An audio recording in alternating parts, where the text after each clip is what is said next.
جناب عثمان غنی بہت بڑے امیر تھے، بہت بڑے امیر المومنین، لاکھوں مربع میل پہ حکومت تھی۔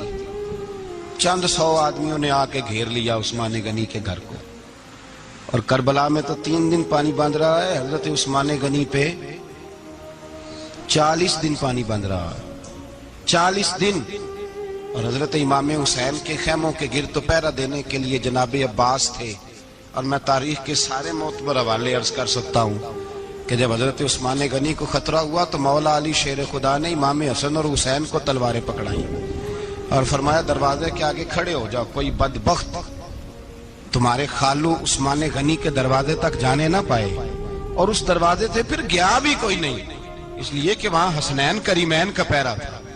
جو گیا بے ایمان تو پیچھے سے چڑھ کر کے گیا۔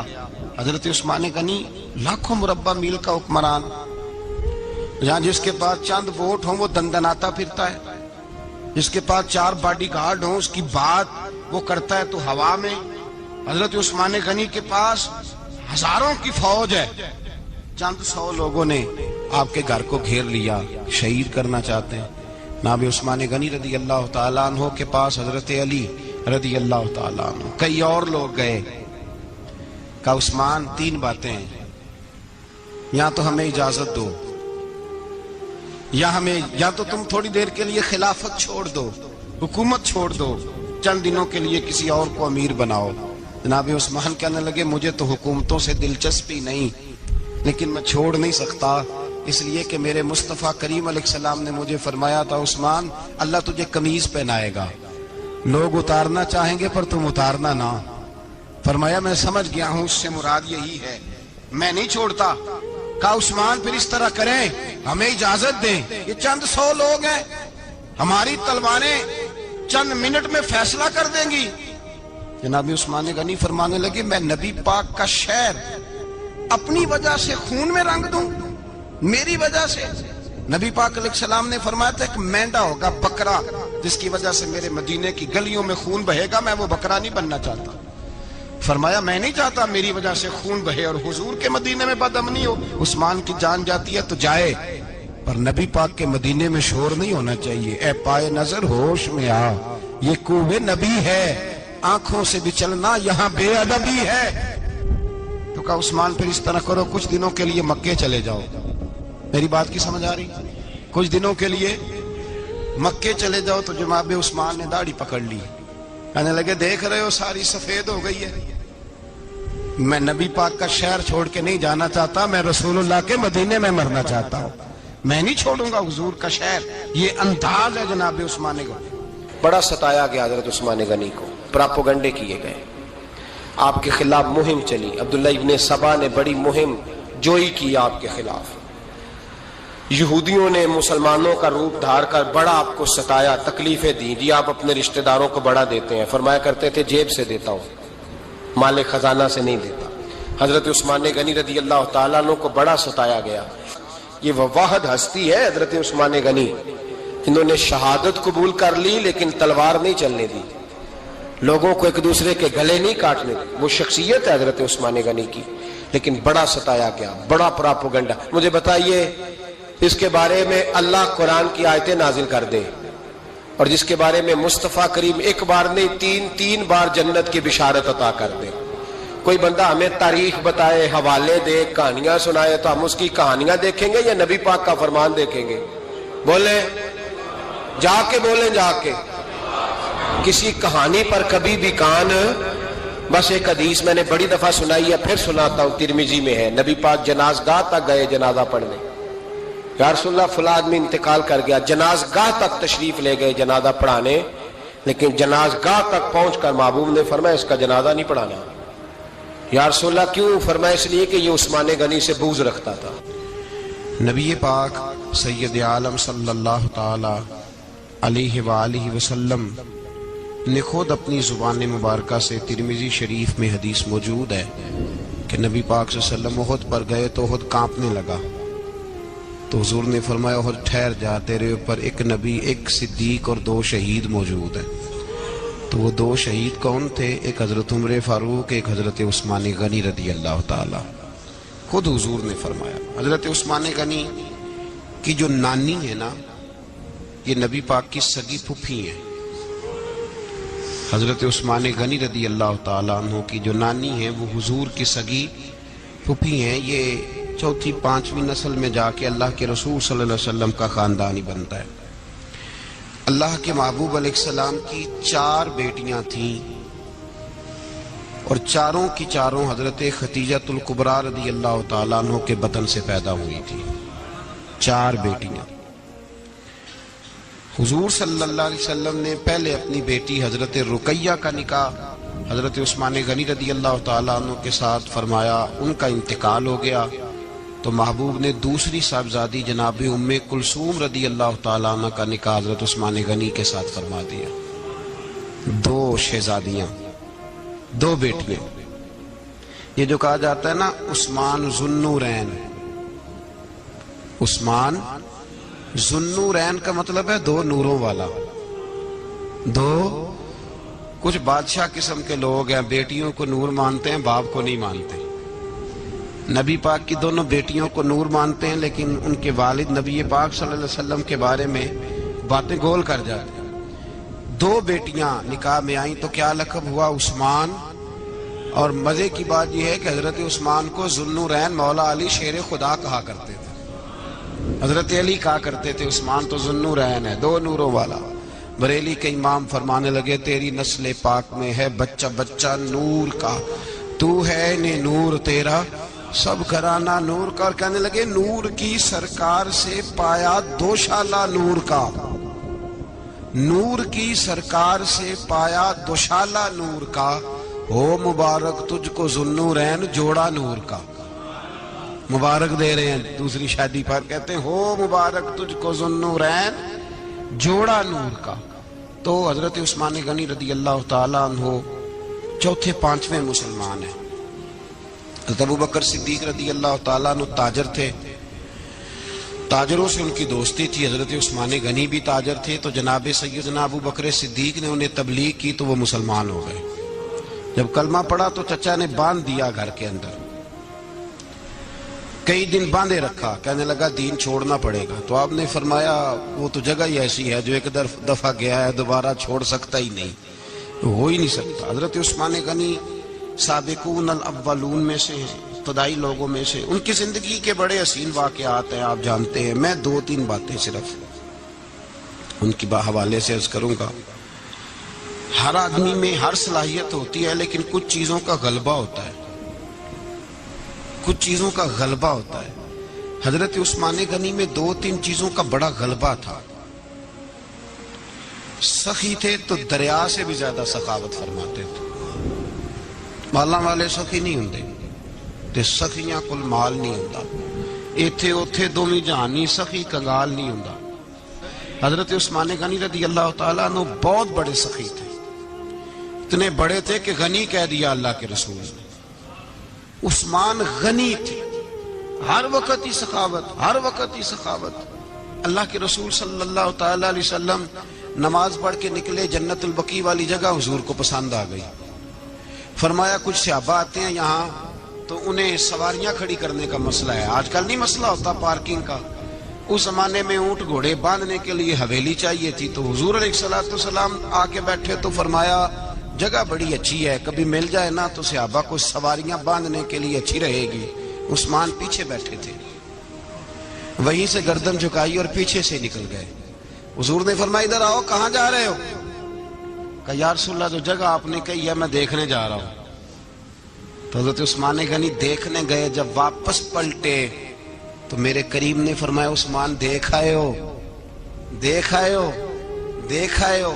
عرض کی محبوبہ دیکھنی کیا تھی، تجھے پسند آئی تھی، میں خرید آیا ہوں، خرید آیا ہوں۔ دیکھنا آنا جانا یہ تو وہاں ہوتا ہے جہاں سودے بازی ہو، رنگے چمن پسند نہ پھولوں کی بو پسند، ہم کو ہے وہ پسند جسے آئے تو پسند۔